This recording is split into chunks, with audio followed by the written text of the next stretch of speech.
Bismillahirrahmanirrahim. Assalamualaikum warahmatullahi wabarakatuh. Sahabat yang beriman, Abu Dujannah radhiyallahu an merupakan salah seorang sahabat istimewa Rasulullah Shallallahu Alaihi Wasallam. Salah satu keistimewaannya adalah selalu mencegah keluarganya memakan makanan haram. Di dalam kitab I'anatul Talibin, bab Luqotoh karya Abu Bakar bin Muhammad Syaita Ad-Dimyati wafat 1302 Hijriah diceritakan, Rasulullah SAW pernah menangis mendengar cerita Abu Dujannah. Abu Dujannah adalah sahabat Nabi dari kabilah Khazraj, wafat 632 Masehi. Beliau syahid dalam perang Yamamah ketika memerangi Nabi palsu Musailimah Al-Kadzab. Diceritakan, setiap hari usai sholat subuh berjamaah bersama Rasulullah SAW, Abu Dujannah selalu terburu-buru pulang tanpa menunggu Rasulullah selesai berdoa ba'da sholat. Melihat gelagat ini, pada suatu ketika Rasulullah mencoba meminta klarifikasi pada Abu Dujannah. Mengapa setiap hari kamu terburu-buru pulang dari jamaah subuh? Apakah engkau tidak memiliki permintaan kepada Allah sehingga tidak pernah menungguku selesai berdoa? Ada apa? Tanya Nabi. Abu Dujannah menjawab, begini Rasulullah, kata Abu Dujannah memulai ceritanya. Rumah kami berdampingan persis dengan rumah seorang laki-laki. Di atas pekarangan rumah milik tetangga kami ini, terdapat satu pohon kurma menjulang, dahannya menjuntai ke rumah kami. Setiap kali ada angin bertiup di malam hari, kurma-kurma tetanggaku itu saling berjatuhan mendarat di rumah kami. Ya Rasul, kami keluarga orang yang tak punya. Anakku sering kelaparan, kurang makan. Saat anak-anak kami bangun, apapun yang didapat mereka makan. Oleh karena itu, setelah selesai sholat, kami bergegas segera pulang sebelum anak-anak kami terbangun dari tidurnya. Kami kumpulkan kurma-kurma milik tetangga kami yang berceceran di rumah, lalu kami kembalikan kepada pemiliknya. Satu saat, kami agak terlambat pulang. Ada anakku yang sudah telanjur makan kurma hasil temuan. Mata kepala saya sendiri menyaksikannya. Nampak ia sedang mengunyah kurma basah di dalam mulutnya. Ia habis memungut kurma yang telah jatuh di rumah kami semalam. Mengetahui itu, lalu jari-jari tangan kami masukkan ke mulut anak itu. Kami keluarkan apapun yang ada di sana. Kami katakan, "Nah, janganlah kau permalukan ayahmu ini di akhirat kelak." Anakku menangis. Kedua pasang kelopak matanya mengalir air karena sangat kelaparan. Wahai Rasulullah, kami katakan kembali kepada anakku itu, hingga nyawamu lepas pun aku tidak akan rela meninggalkan harta haram dalam perutmu. Seluruh isi perut yang haram itu akan aku keluarkan dan akan aku kembalikan bersama kurma-kurma yang lain kepada pemiliknya yang berhak. Mendengar itu, Rasulullah SAW berkaca-kaca. Butiran air mata mulianya berderai begitu deras.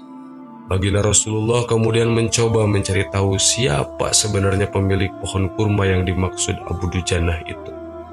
Abu Dujannah pun mengatakan bahwa pohon kurma itu milik seorang laki-laki munafik. Baginda Nabi segera mengundang pemilik pohon kurma dan menyatakan ingin membeli pohon kurmanya. Bisakah tidak jika aku minta kamu menjual pohon kurma kamu yang kamu miliki itu? Aku akan membelinya dengan 10 kali lipat dari pohon kurma itu sendiri.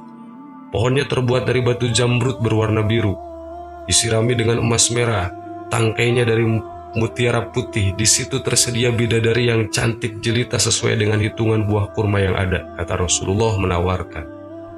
Laki-laki munafik itu lantas menjawab dengan tegas, saya tak pernah berdagang dengan memakai sistem jatuh tempo.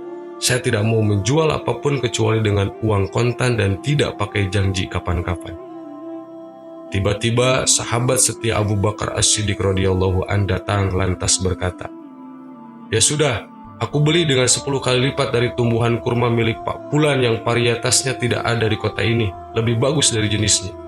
Si munafik pun kegirangan sembari berujar, ya sudah, aku jual. Abu Bakar menyahut, bagus, aku beli." Setelah sepakat, Abu Bakar langsung menyerahkan pohon kurma itu kepada Abu Dujana. Rasulullah SAW kemudian bersabda, "Hai Abu Bakar, aku yang menanggung gantinya untukmu." Mendengar sabda itu, Abu Bakar bergembira bukan main. Begitu pula Abu Dujana. Sedangkan si munafik berjalan pulang menemui istrinya, lalu menceritakan kisah yang baru saja dia alami. "Aku telah mendapatkan untung besar hari ini. Aku dapat 10 pohon kurma yang lebih bagus, padahal kurma yang aku jual itu masih tetap berada di pekarangan rumahku. Aku tetap akan memakannya lebih dulu dan buah-buahnya pun tidak akan pernah aku berikan kepada tetangga kita itu sedikit pun," katanya. Malamnya, si munafik tertidur nyenyak. Saat bangun di pagi harinya, tiba-tiba ia melihat pohon kurma yang sudah dijualnya berpindah posisi, menjadi berdiri di atas tanah milik Abu Dujana. Seolah-olah tak pernah sekalipun tampak pohon itu tumbuh di atas tanah si munafik. Tempat asal pohon itu tumbuh rata dengan tanah, ia keheranan tiada tara. Demikian kisah sahabat dan pohon kurma yang membuat Rasulullah SAW menangis. Hikmah yang kita petik dari kisah ini adalah kehati-hatian para sahabat menjaga diri dan keluarganya dari makanan yang haram. Kemudian pohon kurma yang berpindah posisi itu adalah salah satu mukjizat Nabi Muhammad SAW yang langsung dirasakan oleh sahabat Abu Dujana. Wallahu a'lam. Assalamualaikum warahmatullahi wabarakatuh.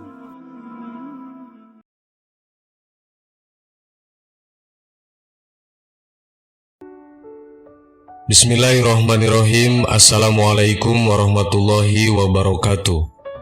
Sahabat yang beriman, datangnya Hari Raya Idul Fitri seolah sudah sepaket dengan tradisi mengenakan busana terbaru untuk memberikan penampilan terbaik di hari kemenangan. Hingga kini, tradisi ini masih berlaku terutama bagi anak-anak.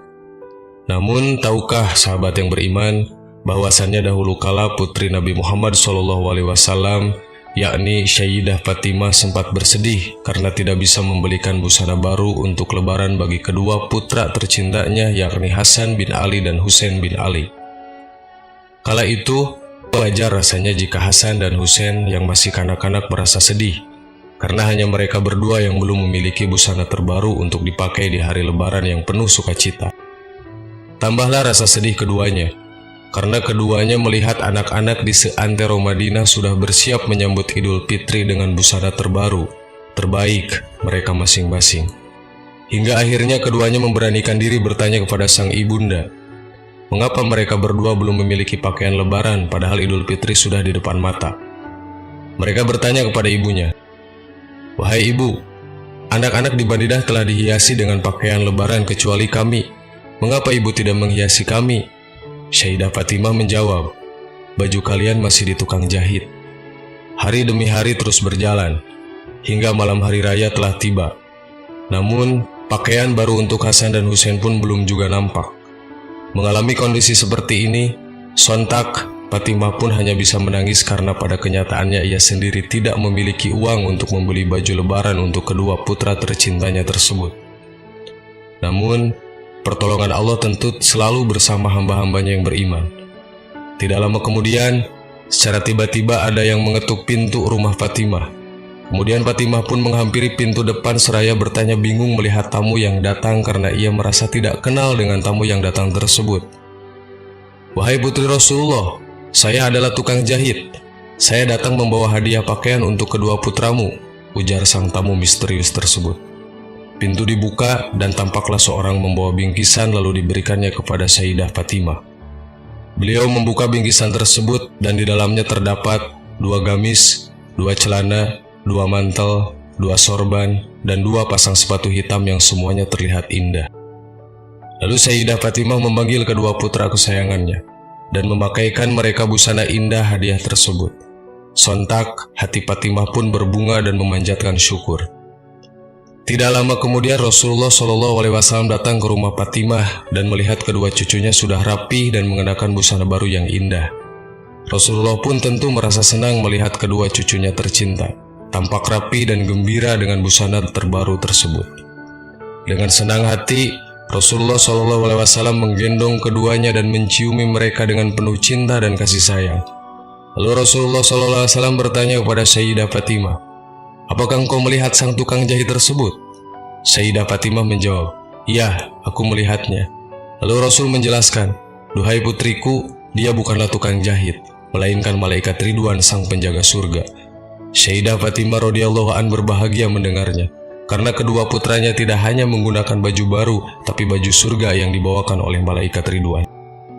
Bahkan para penghuni langit dan bumi pun berbahagia jika kedua cucu Rasulullah berbahagia, dan akan bersedih jika mereka bersedih.